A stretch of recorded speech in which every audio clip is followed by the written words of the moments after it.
a aula. Quando os Estados Unidos entram na guerra lá em 1917, querendo ou não, ele entra com uma nova fase, né? Porque com a entrada dos Estados Unidos, a Alemanha já estava muito desgastada. A gente tem que pesar isso em conta como um fator determinante para o final da Primeira Guerra Mundial, porque quando os Estados Unidos entram na guerra lá em 1917, a Alemanha, que é a principal rival, cara, ela já está desde 1914 guerreando. Então, quando chega os americanos lá, é tudo soldado novo. É tudo soldado novo. Por esse motivo que alguns livros de história e tudo mais colocam lá os Estados Unidos como o grande vencedor da Primeira Guerra Mundial, né? Estados Unidos é colocado sempre como o vencedor lá e torna-se a maior potência mundial. Quando que os Estados Unidos vira a maior potência mundial? Depois da Primeira Guerra Mundial. Até então, os Estados Unidos era só um país imperialista que dominava a América. Os Estados Unidos exercia influência só no continente americano. Porém,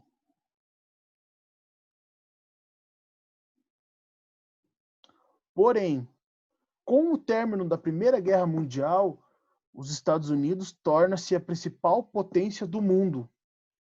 Então, se os Estados Unidos é a maior potência até hoje, quando que isso surgiu?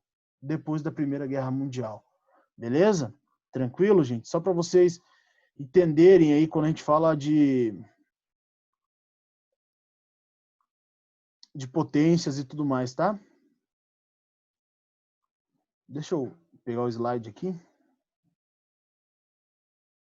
Se tiver alguma dúvida, pode perguntar. Se eu souber, eu falo.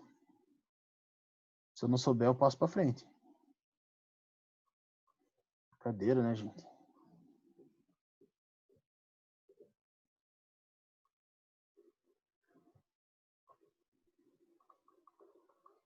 Então, assim, Estados Unidos entra na guerra lá em 1917, sai a Rússia para resolver assuntos internos, né?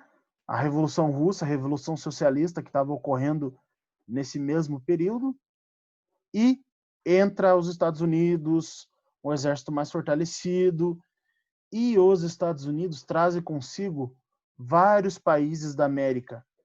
E pasmem, gente, adivinhem qual é o único país da América do Sul que vai participar da Primeira Guerra Mundial? Isso é pouco falado, gente. É pouco falado porque foi um fiasco, gente. Foi um fiasco a participação do Brasil na Primeira Guerra Mundial. Mas o Brasil, ele participa da Primeira Guerra Mundial. É o único país da América do Sul que vai para a Primeira Guerra Mundial. Lógico, vai a partir do momento que vai junto com os Estados Unidos, né? Deixa eu contar uma curiosidade para vocês sobre o Brasil, gente. Quando você tiver um tempinho aí, pesquise sobre Batalha das Doninhas. Exatamente isso que eu estou falando. Batalha das Doninhas. Batalha das Doninhas. O que acontece? O exército brasileiro, gente, era basicamente a marinha. Não tinha um exército fortalecido do Brasil ainda. Era a marinha que era mais forte. Nós tínhamos navios de grande porte.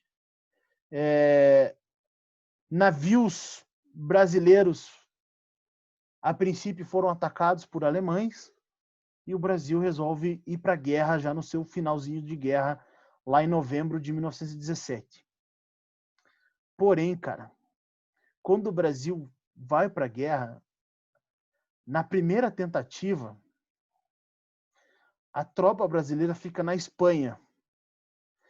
Só que quando a tropa brasileira chega na Espanha, adivinha o que estava ocorrendo na Espanha? O auge da gripe espanhola. Então, a tropa brasileira teve que voltar para o Brasil. Por quê? Porque quando eles chegaram na Europa, infelizmente, né, os soldados foram pegos por essa doença, a gripe espanhola, então eles tiveram que retornar para o Brasil para se curar. E daí ocorreu uma segunda tentativa de ir para a Europa. E daí o capitão do Brasil, do navio brasileiro, observou lá de longe no Oceano Atlântico algo que poderia ser submarinos. Ele observou assim, num binóculo, algo que poderia ser submarinos. E ele mandou atacar esses submarinos. Então, muita munição foi gasta nesses submarinos. E daí surgiu uma mancha de sangue gigantesca no mar, assim, no Oceano Atlântico. E daí a tropa do Brasil foi ver o que era aquilo que eles tinham atacado, gente. O que eles achavam que eram submarinos alemães, você sabe o que era? Golfinho. Eram golfinhos. Então, essa segunda tentativa de Brasil na Primeira Guerra Mundial, a primeira eles foram pegos pela gripe espanhola, e na segunda tentativa eles atacaram golfinhos. Por isso procure lá por Batalha das Doninhas. Então meio que foi foi uma vergonha, assim, foi um fiasco, né? Essa participação, assim. Mas enfim, até que o governo americano chegou e falou assim pro governo do Brasil: cara, não precisa. Não precisa vocês irem até a Europa. Fiquem tranquilos. Vocês ficam aqui no Oceano Atlântico só observando. Se os alemães atacarem a América, vocês atacam submarinos alemães. Caso contrário, não precisa ir até a Europa. Mas o Brasil participou da Primeira Guerra Mundial aí, né, de maneira indireta, né? Foi o único país da América do Sul. Porém, devido a alguns contratempos aí que ocorreram ao longo do caminho, né, dentre eles a Batalha das Doninhas e também a gripe espanhola, o Brasil ficou somente no Oceano Atlântico ali, tipo, dando um suporte para os Estados Unidos. Beleza? Lembrando que o Brasil só foi para a Primeira Guerra Mundial porque os Estados Unidos estava lá, tá? Uma outra curiosidade para vocês, gente, foi a participação das mulheres, gente. Uma curiosidade aí foi a participação das mulheres. Por que eu estou falando isso? Porque foi a partir da Primeira Guerra Mundial que as mulheres passaram a ter uma maior autonomia, tá?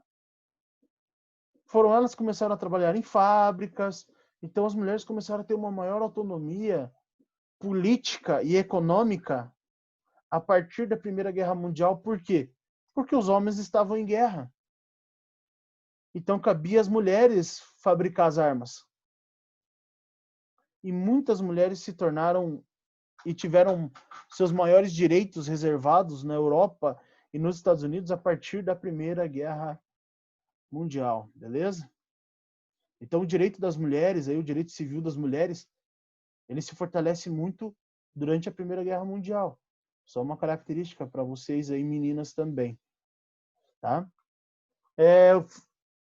O fim da guerra, os fatores que levaram ao fim da guerra. 1917 e 18, os Estados Unidos passam a enviar para a Europa grande quantidade de armas e soldados.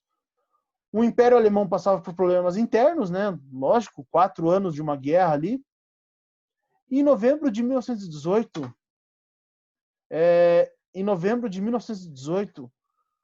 o governo monárquico alemão é deposto, dando início à República. E a Alemanha se rende, gente. A Alemanha faz um acordo de rendição. Uma característica importante, gente, que no final da Primeira Guerra Mundial, quando a Alemanha ela assina esse acordo de rendição, ela é considerada a principal culpada da guerra, tá? E isso só cresce e aumenta ainda mais o sentimento de revanchismo. E daí surge um cara na Alemanha que usa bem esse sentimento revanchista alemão, e ele começa a planejar assumir o poder na Alemanha. Alguém sabe de quem que eu tô falando? Do Hitler, né, gente? Então, assim, com o final da Primeira Guerra Mundial, quem mais sofreu foi a Alemanha. Ela foi considerada a principal culpada da guerra. Ela teve que pagar várias tributações. Ela teve que assinar um acordo humilhante para uma nação, um tratado de rendição. Ela teve que indenizar todos os países envolvidos na guerra. Então, assim, isso fez crescer um sentimento revanchista gigantesco. E a Alemanha também não podia produzir armas, que era a base aí da indústria alemã. Tratados de paz. Em 1919, opa.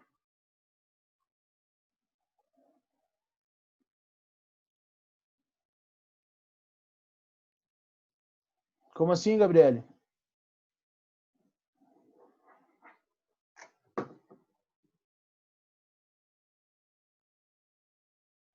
Como assim, Gabi?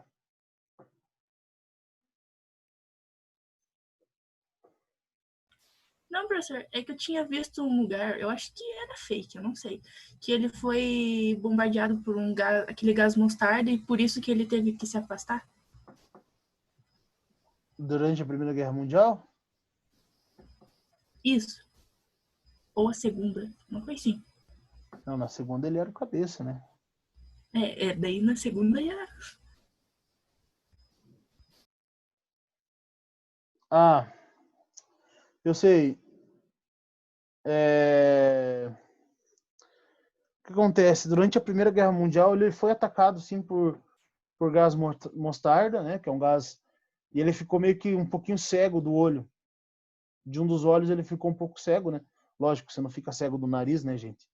Ele ficou cego de um dos olhos e, por esse motivo, ele não utilizou esse gás durante a Segunda Guerra Mundial. Mas não está errado. Não é fake news. O Hitler, ele participou da Primeira Guerra Mundial. Ele foi um soldado alemão, né? E ele estava escrevendo. Ele escrevia para um jornal. Então ele foi testemunha ocular da Primeira Guerra Mundial. E ele percebeu o quanto a nação alemã ficou após a guerra. E a gente, quando a gente for falar de nazismo, a gente vai ver que ele soube aproveitar bem esse ponto nacionalista alemão e revanchismo também, tá? Então, assim, terminando aqui a Primeira Guerra Mundial, ocorrem tratados de paz a partir de 1919. Os vencedores da guerra, França, Inglaterra e Estados Unidos, assinam um acordo de paz conhecido como Tratado de Versalhes. Então, em 1919 é assinado o Tratado de Versalhes, e nesse Tratado de Versalhes é imposto uma série de medidas restritivas à Alemanha. Que tipo de medidas restritivas? A Alemanha tem que indenizar a França e a Inglaterra. O território que a Alemanha conquistou da França, ela tem que devolver. E tudo aquilo que a Alemanha conquistou de terra teria que ser devolvido para suas respectivas nações. O Império Austro-Húngaro acaba, ele é dividido, o Império Austro-Húngaro, tá? Ele é dividido. E tanto o Império Alemão, o Austro-Húngaro e o Otomano foram desmembrados, bem como seus territórios. A humilhação causada pelo tratado acabou incentivando um forte sentimento de nacionalismo entre os alemães, e ainda em 1919 foi criado a Liga das Nações, que é uma pré-ONU que não deu certo porque os Estados Unidos não quis entrar nesse termo. Aqui está o mapinha da Europa lá em 1914, tá, gente? Só para vocês darem uma olhada. É um mapa da Europa em 1914.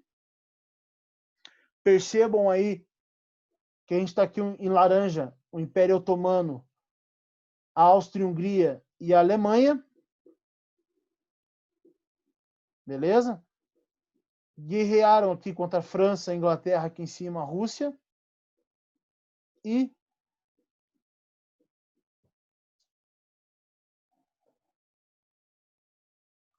cadê? Aqui.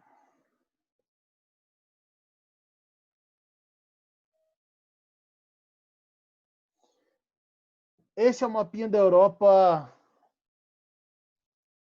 depois da Primeira Guerra Mundial. Não tem mais Império Austro-Húngaro.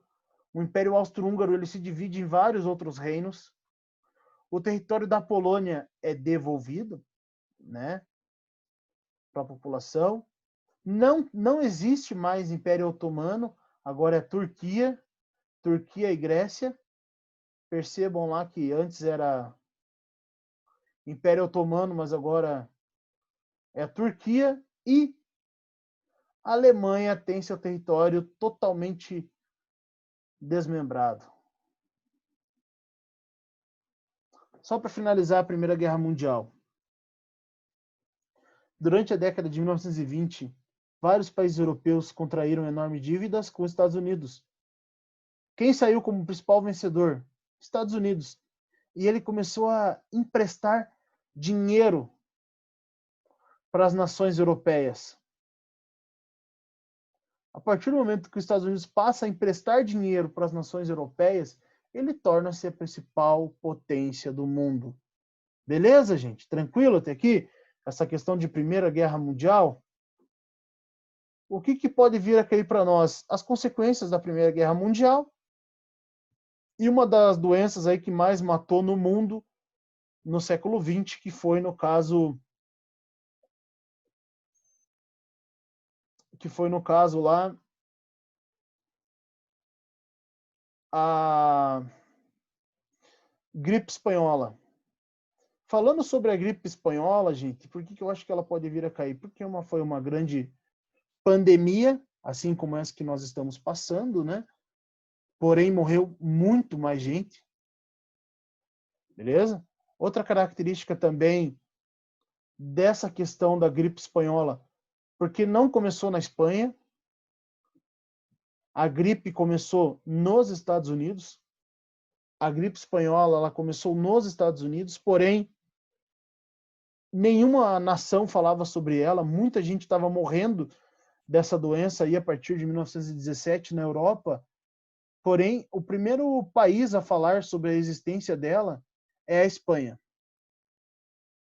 E daí, como a Espanha foi o primeiro país a falar sobre a gripe espanhola, então assume que o filho é teu. E a Espanha assumiu um filho que não era dela. No caso, a gripe espanhola. Beleza? A gripe espanhola tem esse nome, mas a gripe espanhola não começou na Espanha. Beleza? Só uma curiosidade para vocês. Professor, mas por que então a gente fala da Alemanha? Cara, a gente fala da Espanha, porque foi a Espanha que meio que percebeu que estava rolando alguma coisa muito séria. Foi a Espanha que percebeu que estava rolando uma doença muito séria, que estava matando muita gente, ninguém sabia o que era. E essa foi a maior pandemia aí do século XX. Por isso que eu acho que pode vir a cair para nós, nesse conceito aí de Primeira Guerra Mundial. Tanto é, gente, uma curiosidade para vocês, sabia que quando essa doença, a gripe espanhola, chegou no Brasil, até presidente morreu? Até presidente morreu, cara. Acreditam nisso? E detalhe, também achavam que era só uma gripezinha. Também pensavam que era só uma gripezinha.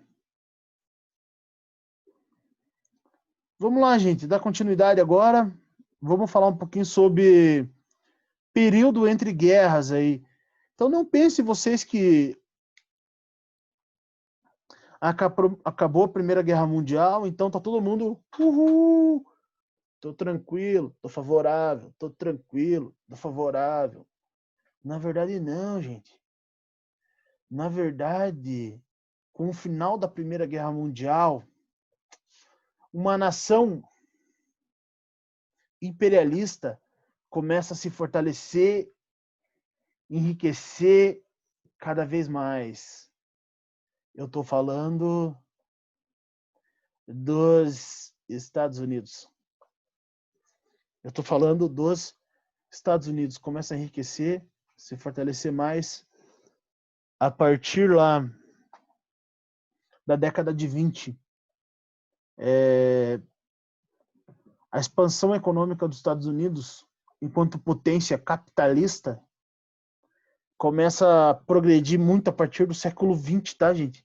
E a partir da década de 20, tá?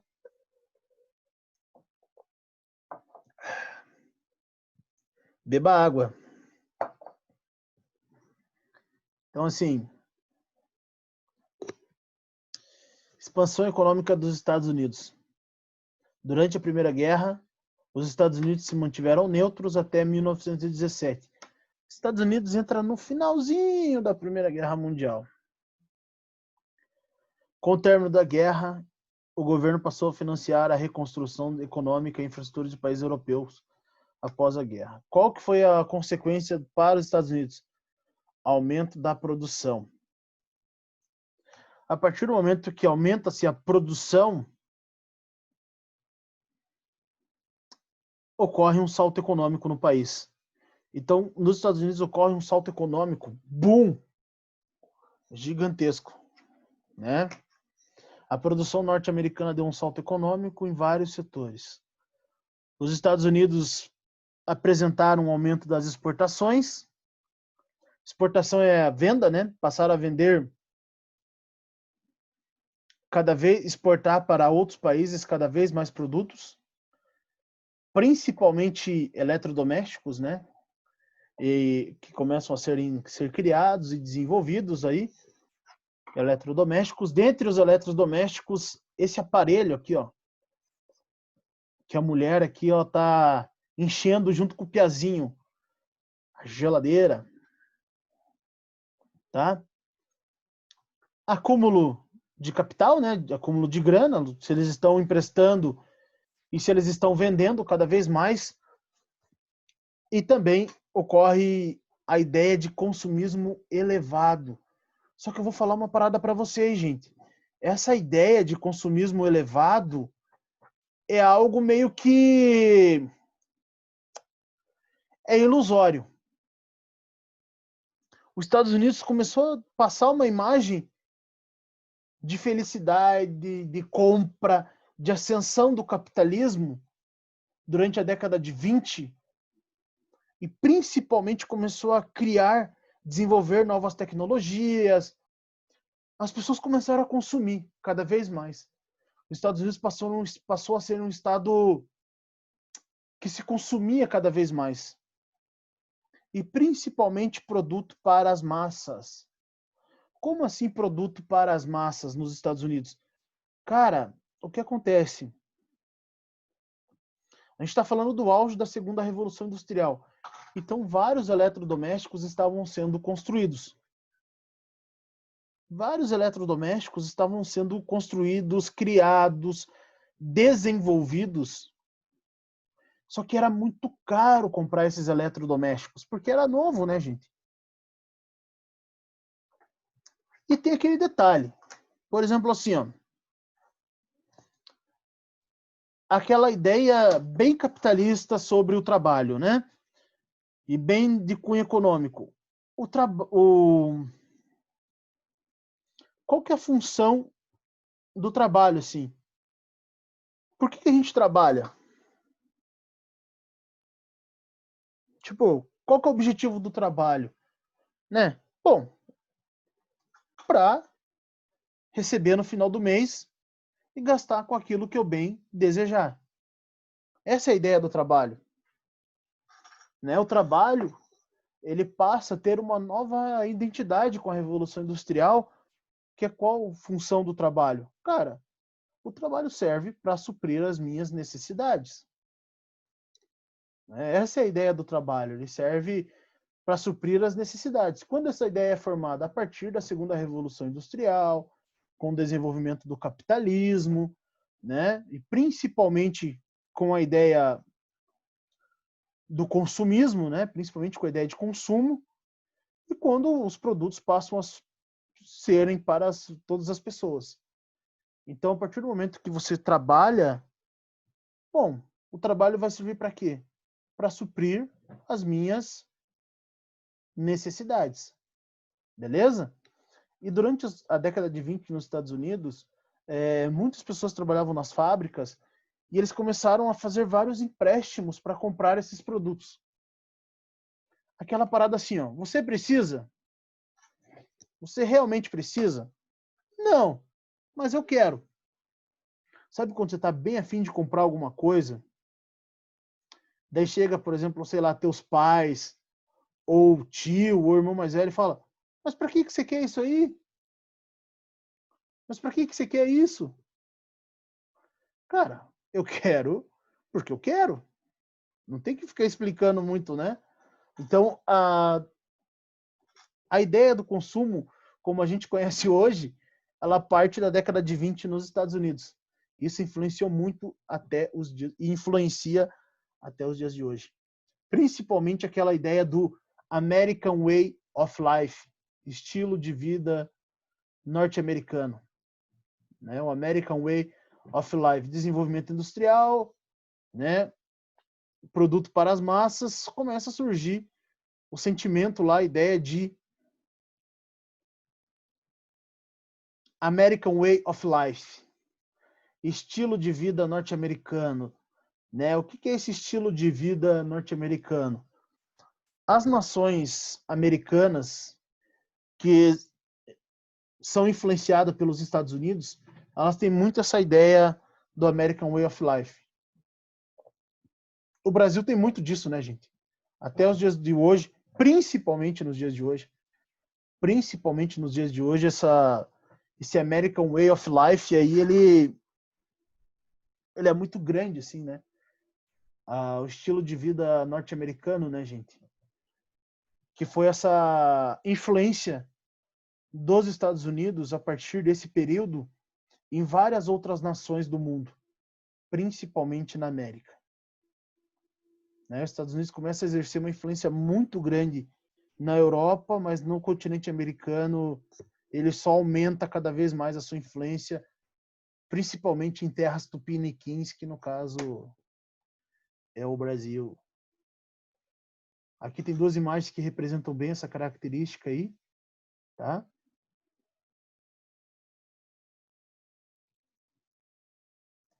A partir da década de 20 surge o conceito de sociedade de consumo. O aumento da produtividade industrial, aliado a um período de paz e otimismo após o final da guerra, provocou mudanças comportamentais e culturais na sociedade estadunidense. Era o chamado American Way of Life, o estilo de vida norte-americano. Beleza? Só que isso tudo era ilusório, tá, gente? Porque foi criada uma propaganda de marketing para mostrar que estava dando tudo certo.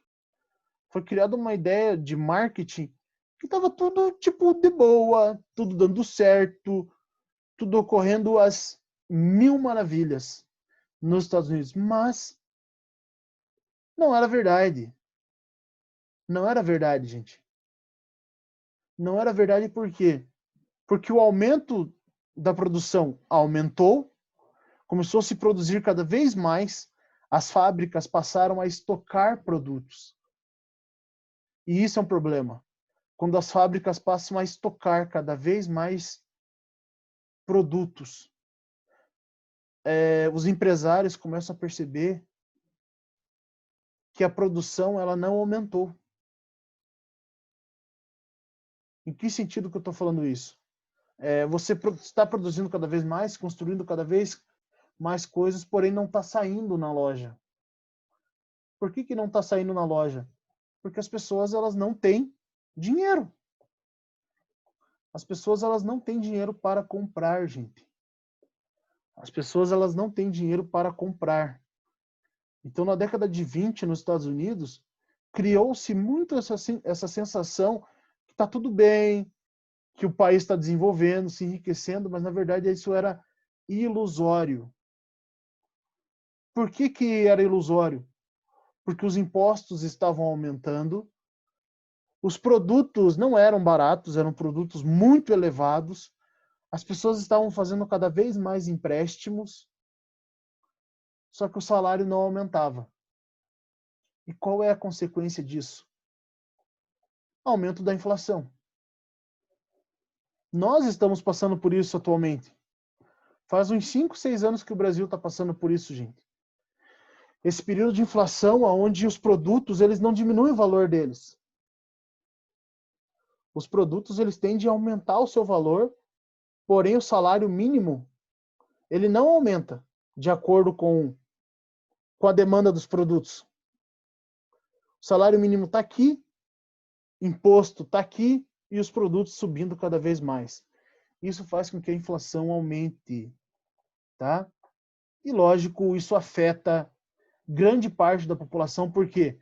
Porque a partir do momento que as empresas percebem que não estão lucrando, começa a gerar uma parada ruim para todo mundo, que é o que lá, gente? O desemprego. E nos Estados Unidos, esse sentimento de desemprego estava chegando. E, literalmente, chegou, tá? Chegou quando? Em 1929, quando ocorreu a queda da Bolsa de Valores de Nova York. A crise, o ápice do BO, do problema, ocorreu lá em 1929, com a queda da Bolsa de Valores de 1929, aonde ocorreu uma superprodução. Os empresários perceberam que as suas fábricas estavam lotadas. Só que a galera não estava comprando. Por que não estava comprando? Porque não tinha dinheiro, gente. Até que a Bolsa de Valores deu uma subida no dólar gigantesca e depois abaixou. Então ele subiu e abaixou, tipo, e ninguém entendeu. A bolsa tinha quebrado. Todo mundo perdeu dinheiro. Todo mundo perdeu dinheiro. Todo mundo que investia em alguma coisa nos Estados Unidos em 1929 acabou perdendo dinheiro. Várias fábricas foram fechadas e isso gerou uma onda de desemprego muito grande. Então a crise de 29 foi uma das primeiras crises do capitalismo. E por que isso é tão falado? Porque afetou até o Brasil, gente. Afetou até o nosso país. O Brasil era o maior produtor de café do mundo. Ainda é até hoje, né? Até hoje o Brasil é o maior produtor de café no mundo. Porém, naquela época, a nossa base de agricultura era praticamente o café, cara. O Brasil não vivia de outras coisas. Tinham pequenos produtos, tinha uma indústria de consumo muito pequena, eram pequenas indústrias no Brasil, mas o Brasil era um país essencialmente agrário lá em 1929.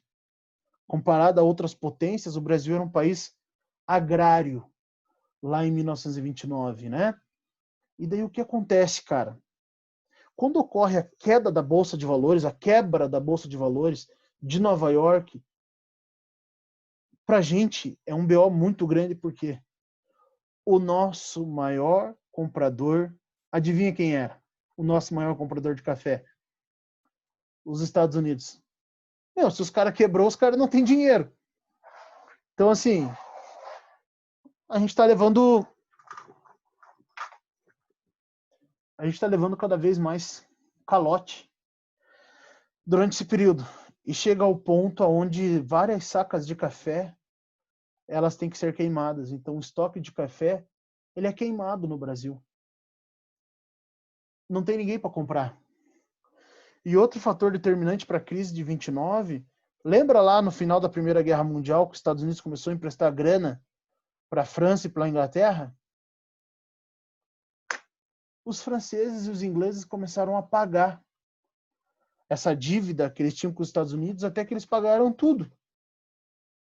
Tipo, e chegou um ponto que não tinha mais como esconder que aquele sentimento de cultura de massa, de consumismo, era ilusório. Então, a década de 20 para os Estados Unidos foi muito boa a primeira metade. A segunda metade foi para perceber que algumas coisas estavam ocorrendo. E uma delas era a superprodução de produtos, de alimentos. A galera não estava comprando mais. E o aumento significativo do desemprego. Você quer ver um país em crise, cara? É desemprego.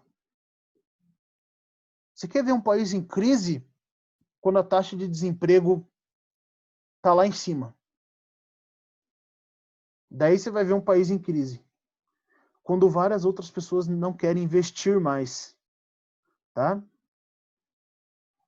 A retomada industrial desses e de outros países europeus diminui a quantidade de importação de produtos estadunidenses pela Europa e aumentou a concorrência no mercado mundial entre esses produtos e os europeus. Com a queda de exportações, os Estados Unidos passaram por uma crise de superprodução, ou seja, produzia-se mais do que os mercados consumiam.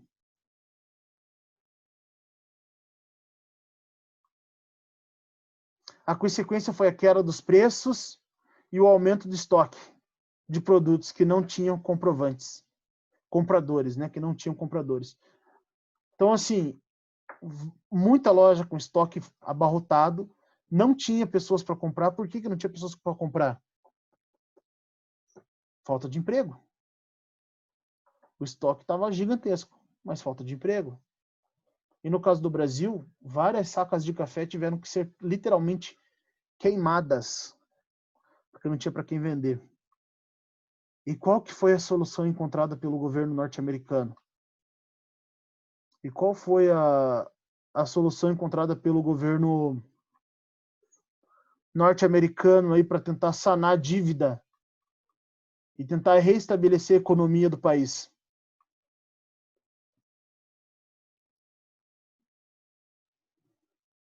A tentativa dos caras lá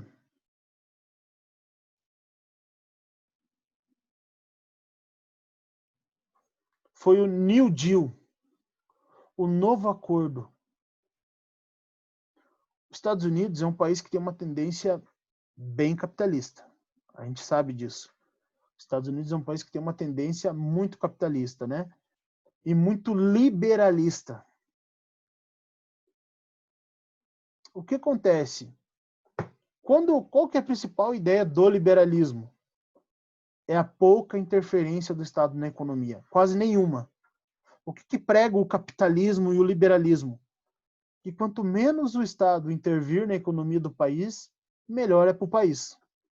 Por quê? Porque daí cada vez mais pessoas poderão investir no país com essa prática liberal. O liberalismo é uma prática econômica onde o Estado interfere pouco ou quase nada na economia. Só que os Estados Unidos percebeu que não tinha como não fazer isso, cara. A única solução para o país era se o governo investisse em obras públicas. E eis que em 1933 surge esse projeto econômico aí que é o New Deal, ou o Novo Acordo, formado por esse presidente americano, o Franklin Roosevelt, que tinha propostas contrárias de Hoover, apoiando-se nas ideias de economias John Keynes. A campanha de Roosevelt defendeu a intervenção do Estado na economia para limitar os efeitos da crise. Então, o que os Estados Unidos fez para sanar? Cara, interviu na economia através desse novo acordo. Beleza, gente? Tranquilo? Alguma dúvida? Fiquem tranquilos. Eu vou enviar para vocês esses slides também. Tá? Fiquem tranquilos, eu vou enviar para vocês esses slides aí, falando sobre os Estados Unidos. E na próxima aula a gente fala sobre Revolução Russa e também falamos um pouquinho sobre Brasil.